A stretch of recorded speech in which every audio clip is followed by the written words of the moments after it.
Brīnišķīgā jaunā pasaule ir viena no ietekmīgākajām un satraucošākajām distopiskās literatūras žanra grāmatām, kuru sarakstījis britu autors Aldis Huxlejs.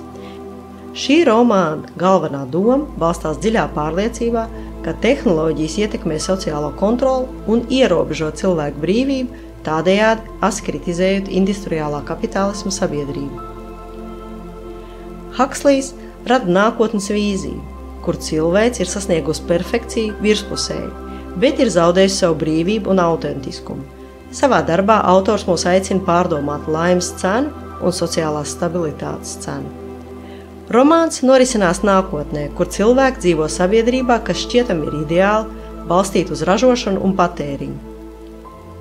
Cilvēki tiek ģenētiski radīti un audzināti, lai pildītu noteiktas lomas, un kolektīvā labklājība tiek nodrošināta ar narkotiku, ko sauc par somu, kas novērš jebkādas fiziskas vai emocionālas neērtības.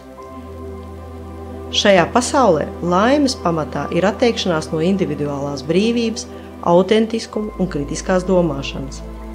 Galvenie varoņi Bernards Marks un Džons, kas ir mežonis, audzināts ārpus civilizācijas, parāda sabiedrības ietekmi, kurā tiek iznīcināta individuālā brīvība un brīvā griba.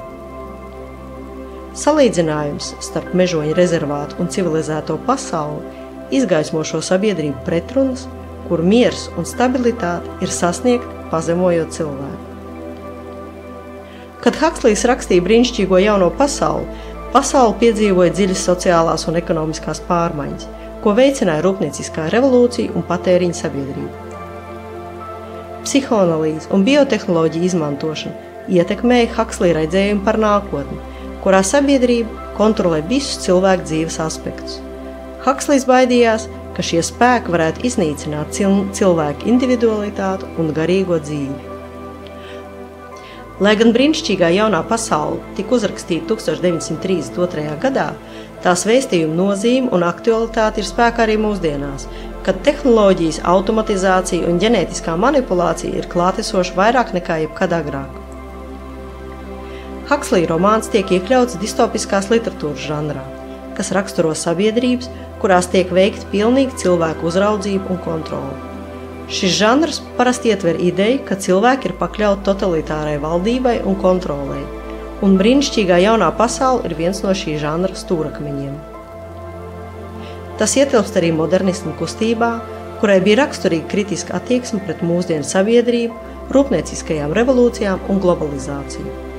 Modernisti bieži nopēla sociālo un tehnoloģisko attīstību, kas dehumanizē cilvēku, un Huxlejs bija viens no autoriem, kura darbs veicināja pārdomas par tehnoloģiju un sabiedrības ietekmi uz cilvēku brīvību.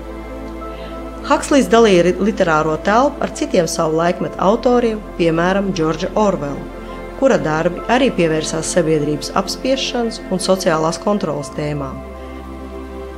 Darbi 1984 un brīnišķīgā jaunā pasaule atspoguļo distopiskus skatījumus uz nākotni, taču viņu pieeja sabiedrības kontrolē ir atšķirīga.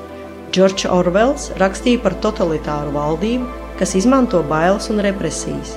Huxlejs atspoguļo sabiedrību, kas pieņem savu apspiešanu brīvprātīgi, meklējot laimi caur patēriņu un izklaidi. Aldis Huxlejs dzimis 1894. gadā bija britu rakstnieks, kur dzīve bija veltīta literatūrai un filozofijai.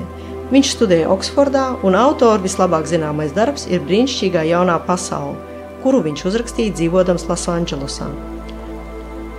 Citi darbi, piemēram Sala, piedāvā optimistiskākus nākotnes vīziju, taču arī šajā darbā parādās kritiska attieksme pret sociālajiem un politiskajiem procesiem.